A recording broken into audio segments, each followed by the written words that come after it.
everyone, welcome back to Government Drish, and today is Lucent series part 47. We have completed our medieval history, some of the part, and as well as ancient history is also completed. If you want to check that, you can watch our previous videos and get more such knowledge. So today I'll be starting with the Lucent series general knowledge part 47, where I'll be starting with the geographical discoveries. We have completed many of the civilizations: Mesopotamian, Romanian, Chinese, and with such we are continuing this one. Okay, now first was Cape of Good Hope, जो find किया गया था 1487 में, और उनके जो nationality थे वो थे बार्थोलोमेव, जो एक पोर्तुगीज़ थे, और ये स्पॉन्सर्ड भी पोर्तुगल ने किया था. फिर अमेरिका 1492 में क्रिस्टोफर कोलंबस ने डिस्कवर किया था, स्पेन ने स्पॉन्सर किया था. फिर Newfoundland, this all are important, ठीक है, सब इम्पॉर्टेंट है. 1497, और उसके जो नेशनलिटी थे वो जॉन कैबर्ट थे, इटालियन थे डिस्कवरर, और इसको स्पॉन्सर किया था इंग्लैंड ने. फिर sea route of India via Cape of Good Hope 1498, Vasco da Gama थे डिस्कवर. फिर पोर्तुगल ने फंड किया था. देन वी हैव ब्राज़ील 1500, जिसके डिस्कवरर थे पेड्रो अल्वारेस कैब्रल, जो एक पोर्तुगीज़ थे, और पोर्तुगल ने इसको स्पॉन्सर किया था. Then we have strait of Magellan 1520, जो मैगलन थे डिस्कवर, स्पेन ने क्या बोलते हैं इसको स्पॉन्सर किया था. So same like in island of Tasmania and New Zealand, Tasman, Holland. फिर Sandwich Hawaii island, Captain James Cook British, जो फेमस डिस्कवरर है, इंग्लैंड से फंडिंग मिली थी. Then we have North Pole, South Pole, Robert Peary, Amundsen, USA and Norway sponsored this. So go through all of that because I am very sure that MCQs will come from this section. Now we have Glorious Revolution. What is that? It was in 1688 and in England. Now James II जब Roman Catholic थे, तो उनके जो attempts थे वो चाहते थे कि सारे जो कैथोलिक्स थे उनको फ्रीडम मिले अपने वर्शिप के लिए, और सो जो विग्स और टोरीज थे एंग्लिकन चर्च के, लेकिन वो सब उनके अगेंस्ट हो गए, ठीक है, जब वो फ्रीडम मांग रहे थे कैथोलिक्स के लिए.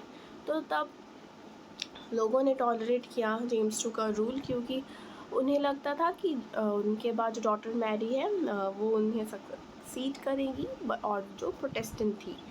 बट उस जेम्स II को एक सन भी हुआ. नाउ फिर ऐसा लगा कि जेम्स के जो पॉलिसीज़ है, लाइक कैथोलिक पॉलिसीज़ है, वो अपने सन पे भी आने का ट्राई कर रहा था.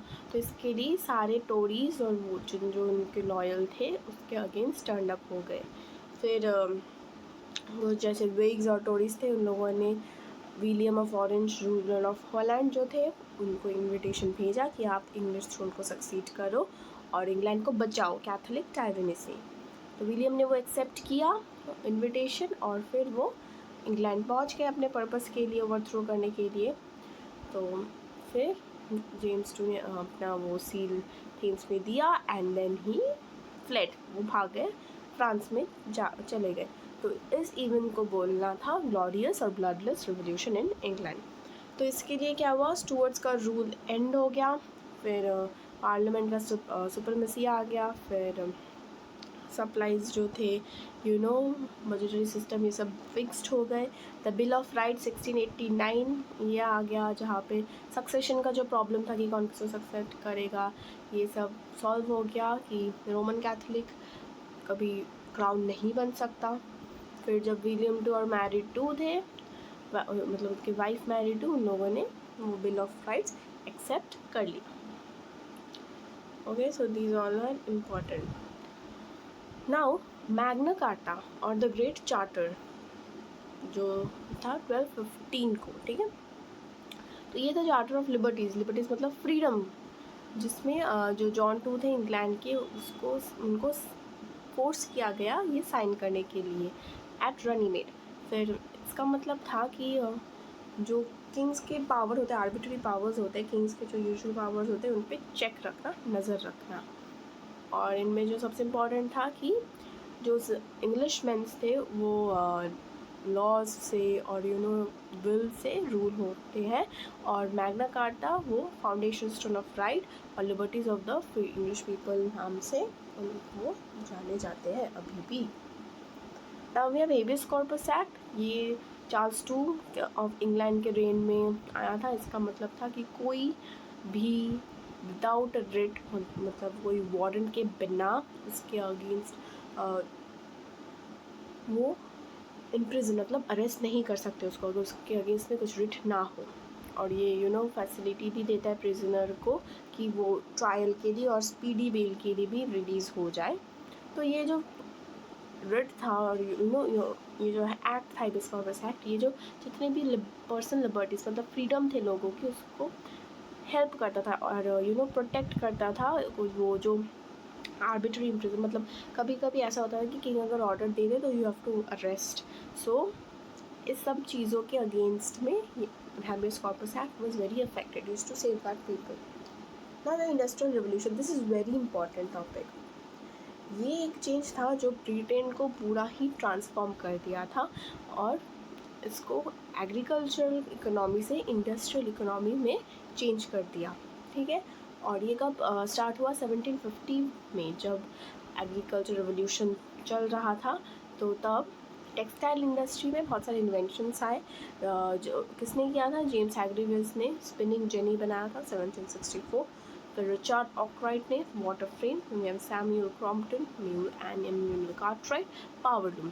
तो इन्होंने ये सब जो इन्वेंशंस किया था, this names are very important and what things were built by them और व्हाट दे वर प्रोड्यूसिंग। तो इन सब मशीन्स के वजह से जो प्रोडक्शन ऑफ क्लॉथ था वो और भी ज़्यादा जल्दी होने लगा और यार्ड जो थे वो बहुत अच्छे से, जो यार्न था मतलब जो थ्रेड है वो और भी अच्छा क्वालिटी का बनने लगा। Okay, one thing, one definition is given, that is capitalism. Capitalism में था एक इकोनॉमिक सिस्टम है जहाँ पे एक कंट्री का जो ट्रेड होता है, कॉमर्स होता है या इंडस्ट्री होता है, वो जो ओनर्स होते हैं, स्पेशली द रूलर्स, वो लोग ही कंट्रोल करते हैं और वहाँ पे ज़्यादातर कंपटीशन होता है। मतलब no socialism, no equality on the basis of giving out things. Competition है, प्रॉफिट है, सप्लाई डिमांड है। तो फिर बैक टू दिस टॉपिक। तो ठीक है, तो ये अब जो ये न्यू मशीन्स बने, ये फैक्ट्रीज चाहिए था इनके लिए। तो फर्स्ट में रिवर्स के वहाँ पे पानी है तो दे यूज टू हाइड्रो इलेक्ट्रिसिटी भी फॉर्म कर सकते हैं। तो सब वहाँ पे बना। कोल फील्ड्स के नियर बना स्टीम इंजन के लिए, जब स्टीम इंजन इन्वेंट किया गया जेम्स वॉट ने, ठीक है। फिर इंग्लैंड एक एग्रीकल्चर कंट्री अब एक मैन्युफैक्चरिंग कंट्री बन गया था। वो प्रोडक्शन बहुत बड़ा, थिंग्स अच्छे से अवेलेबल था, इवन चीप रेट्स में। फिर कम्युनिकेशन भी अच्छा बना। फिर इकोनॉमिक प्रोग्रेस जो था, इंग्लैंड का जितना इंडस्ट्रीज़ था, ये सब कुछ बदल गया। लोगों का रहन सहन, सोशल एंड कल्चर लाइफ बदल गया। ये सब एक बहुत ही वास्ट चेंज लाया इंग्लैंड के पॉलिटिकल हिस्ट्री में। बाई 1850 हिस्ट्री इंग्लैंड का बहुत चेंज हो गया। फिर 1850 तक ये जो इंडस्ट्रियल रिवोल्यूशन था वो Belgium, France, Germany, Switzerland and USA तक भी पहुंच गया। और फिर ये Sweden, Italy, Russia, Japan and Argentina तक भी, फिर चाइना, इंडिया, अफ्रीका भी। सो ठीक है, ये था इंडस्ट्रियल रिवोल्यूशन। बाकी ग्लोरियस रिवोल्यूशन एंड सारी चीज़ें मैंने एक्सप्लेन कर दिया है। If you have any questions then you can comment down in our comment box section and we'll try to solve your problem. So then keep watching our videos on a regular basis and keep liking and sharing our videos as well. Meet you in our next video. Till then, take care. See you.